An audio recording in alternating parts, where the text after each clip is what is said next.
चली। Hello पियाची master, एक minute इधर आना यार। ये इसका ढक्कन खोलना। ये टैंकी जो चौरपास की बनी है ये सूखी क्यों पड़ी है? और इसका कनेक्शन डायरेक्ट आधी इंच का कनेक्शन जो है इस जनरल लाइन से निकाला गया है और गाँव को पानी लगाया जा रहा है। ये क्या बात है? आशिक साहब, इसका ढक्कन खोलना टैंकी का। ये सूखी पड़ी है। अब इसमें तो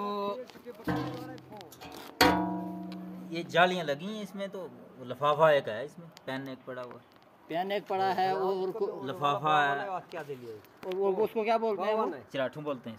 चराटू भी पड़ा है इसमें। बाकी जब से बनी पानी नहीं डाला होगा। नहीं, ये तो 20 साल से चल रही थी रेगुलर थी। अच्छा। हाँ नज़ीर साहब, आप बताएंगे पीएचई जनाब, ये पहले टैंकी पीएचई की तरफ से बनी थी।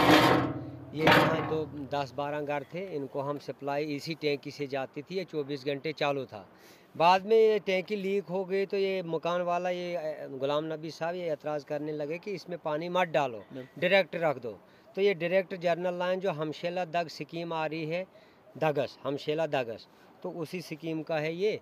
तो अब ये डायरेक्ट है तो डायरेक्ट रात दिन इनको ये 24 घंटे चालू है।